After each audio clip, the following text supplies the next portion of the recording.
오나나의 신하들을 시험하기 위해서 문제를 냈다고 합니다. 정해진 시간 안에 땅에 선을 긋고 돌아오면 그 땅 모든 것을 너희에게 주겠다고 했습니다. 그 대신 그 선을 그을 때 그 이 선과 저 처음과 마지막이 만나야 된다고 했습니다. 시작과 끝이 만나야 된다고 왕이 말했습니다. 신하들은 물 땅을 달려가서 땅을 많이 차지하려고 땅을 그려고 욕심을 내어 멀리 달아났습니다. 그리고 줄을 긋습니다. 더 많은 땅을 넣기 위해서 멀리 줄을 그어댔습니다. 그러나 시간이 지나면서 문제가 생겼습니다. 어떤 이는 너무 멀리 가서 시간을 넘어서 땅을 못 차지했고, 어떤 너무 욕심 때문에 길을 잃어버렸습니다. 그런 나이 많은 재상이 왕 앞에 나타나서 땅 밑에다 아주 동그라미 하나를 딱 그리면서 그 동그라미 안에 자기가 들어가서 하는 말이 이런 말을 합니다. 왕이시여, 제가 서 있는 이 선 밖의 모든 땅을 저는 원합니다. 여러분, 우리도 인생에서 작은 원을 그리고 삽니다. 내 것, 내 자존심, 내 명예, 성공, 내 안전.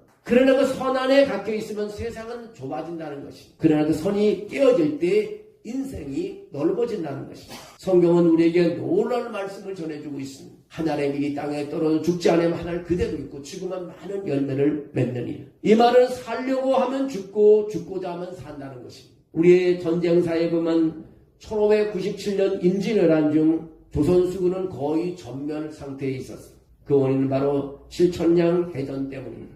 이 전투에서 조선수군은 크게 실패하고 배가 거의 모두 파손되고 겨우 12척만 남게 되었습니다. 그때 다시 삼도 수군 통제사로 복귀한 이수신 장군에게 조정에서 이런 명령을 내립니다. 수군을 없애버리고 육군에 합류하라. 그때 이수신 장군은 그 말을 듣지 않고 그런 말을 합니다. 신에게는 아직도 12척의 배가 남아 있습니다. 이수신 장군은 포기를 하지 않았다는 겁니다. 당시 명량해전을 앞두고 이수신 장군은 수를 앞두고 군사들에게 자기가 떨어진 군사들에게 이렇게 말합니다. 즉사 즉생 생즉사.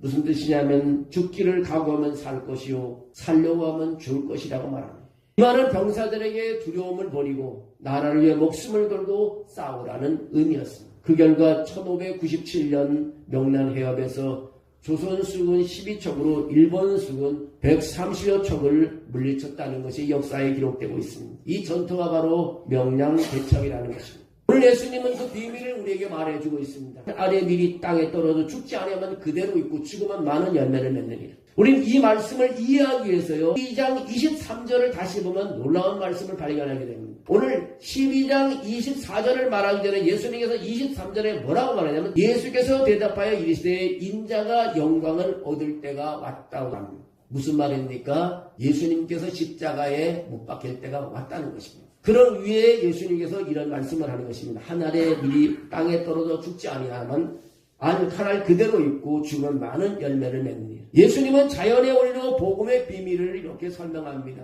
밀알 하나를 잘 보십시오. 실이 깨지지 않으면 절대로 싹이 나지 않습니다. 밀알이 살기 위해서는 밀알이 죽어야 합니다. 실이 깨져야 합니다. 이것이 바로 자기 부인이라는 것입니다.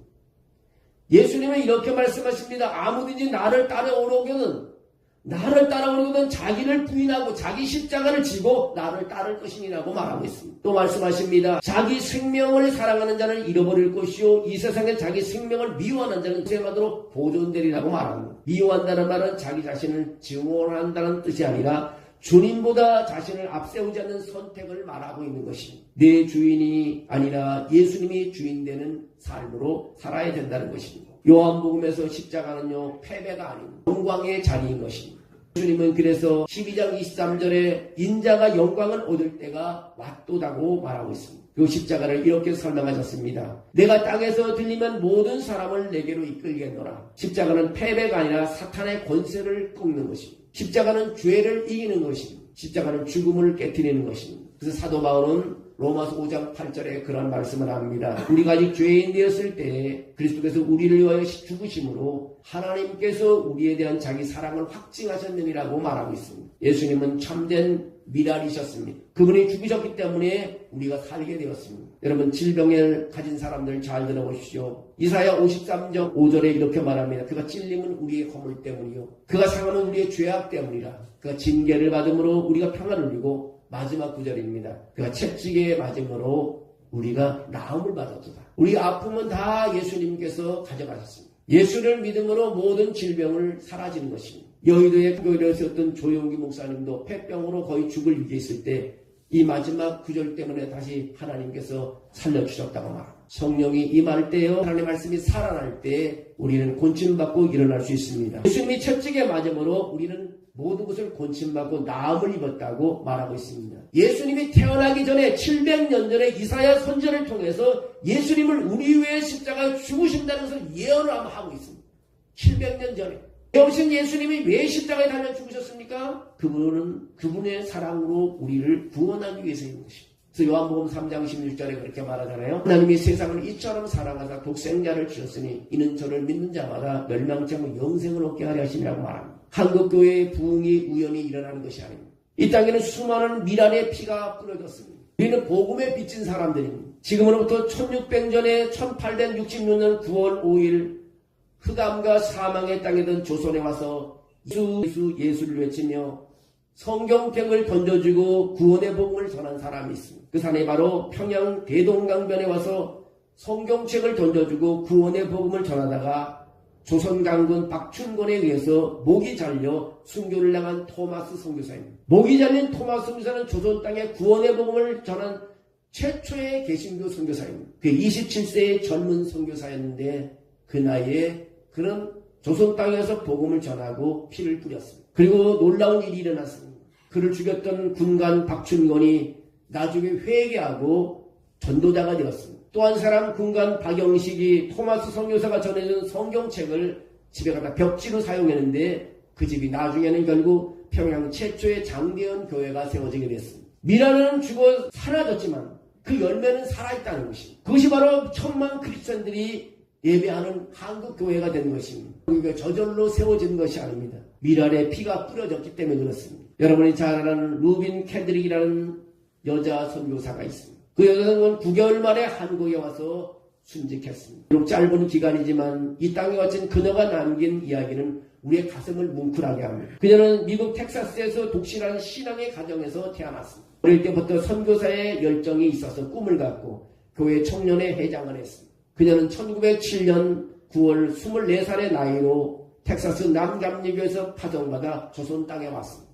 그녀가 부모에게 편지 한 통을 남기고 조선 땅에서 하늘나라로 갔습니다. 아버지, 어머니, 이곳 조선 땅에 오기 전에 집들에 심었던 꽃들이 활짝 피었다는 소식을 들었을 때 하루 종일 집 생각만 했습니다. 내년 봄이 되면 내가 심은 노란 꽃으로 덮여 있겠군요. 아버지, 어머니, 이곳 조선 땅은 참으로 아름다운 곳입니다. 모두들 하나님을 닮은 사람들 같아요. 저는 이 땅에 저의 심장을 심고 싶습니다. 아버지, 어머니, 저는 이 땅에 심장을 심고 싶습니다. 그냥 내게 줄 수 있는 1000개의 목숨이 있다면 모두 조선 땅을 위해서 바치겠습니다. 바로 이것은 제가 조선을 향해 가지는 열정이 아니라 하나님께서 조선을 향해 가진 열정이신 것을 알게 되었습니다.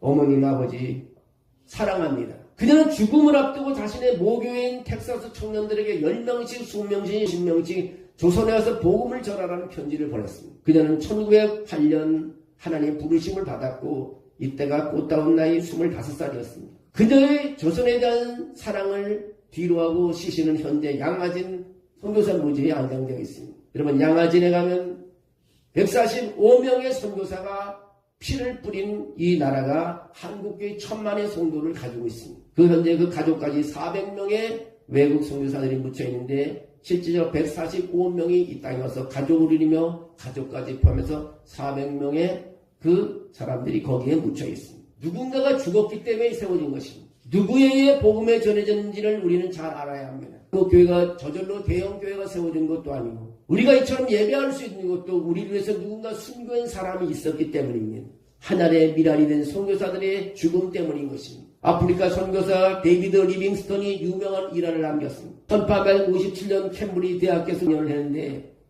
자기에 당한 희생은 제가 좋아하는 것을 포기하거나 손해보는 것이 아니라고 말합니다. 자기가 그동안 겪었던 고통과 어려움과 희생은 하나님이 자기에게 준 특권이라는 강의를 했습니다. 그런 아프리카의 질병, 고려된 살, 구체적인 고통을 희생으로 보지 않고 창조주 하나님의 일을 대행하는 영광스러운 기회며 특권이라고 보았습니다. 그는 그렇게 말을 합니다. 하나님께 우리가 드리는 것 중에 그 무엇을 희생으로 부를 수 있겠습니까? 그래서 오히려 우리가 받는 거대한 은혜와 특권이라는 것입니다. 우리는 때로 사람들을 도와주고 뭔가 드리려고 그러면 멈칫멈칫하지만 내가 왜 희생하냐고 아우성치지만 아프리카의 선유자 데이비드 리빙스턴은 그런 말을 하지 않습니다. 그것은 희생이 아니라 하나님께서 나에게 준 특권이며 기회라고 그렇게 말을 했다는 것입니다. 리빙스턴은 사자에게 물려 팔을 제대로 쓰지 못하게 되었고 아내를 아프리카 땅에서 잃어버렸습니다. 본인 또한 뼈로 고생하다가 무릎을 꿇고 기도하는 자세로 숨을 거두었습니다. 사도 바울은 이렇게 말합니다. 이제 고난은 장차 우리에게 나타난 영광과 비교할 수 없다고 말하고 있습니다. 2차 세계대전에 포화가 지나간 유럽 교회들에게 전해지는 아주 유명한 감동적인 일화가 있습니다. 폭격으로 인해 양손이 잘려나간 예수상에 대한 이야기입니다. 어느 교회에서 폭격으로 손이 부서진 예수상이 있었습니다. 성도들이 의논했습니다. 손을 새로 보수해서 만들어야 한다고 성도들이 말했습니다. 그때 한 성도가 그렇게 말합니다. 우리 부서진 예수님의 상을 손을 부서진 걸 다시 새롭게 만들지 맙시다. 그리고 성도는 이렇게 말했다고 합니다. 우리가 지금부터는 주님의 손이 됩시다. 그래서 그 예수상 밑에 그런 글을 써놨다고 합니다. Christ has no hands but ours. 우리말로 하면 그리스도는 손이 없고 우리가 그의 손입니다라는 글을 써놨다고 합니다. 여러분, 예수님은 마지막에 이런 말씀을 합니다. 오늘 본문 12장 26절에 이런 말을 합니다. 사람이 나를 섬기려면 나를 따르라고 말합니다. 나 있는 곳에 나를 섬기는 자도 거기 있으리니 사람이 나를 섬기면 내 아버지께서 그를 귀히 여기십니다. 그럼 마지막 구절 한번 읽어볼까요? 사람이 나를 섬기면 내 아버지께서 그를 귀히 여기시리라. 그런 하나님 앞에 붙잡받는 삶을 살아야 되는 것입니다. 사람이 나를 도와주고 세워줘야 얼마나 세워줘야 대통령이 나에게 귀한 자리를 줘봐야 오래가지 못합니다.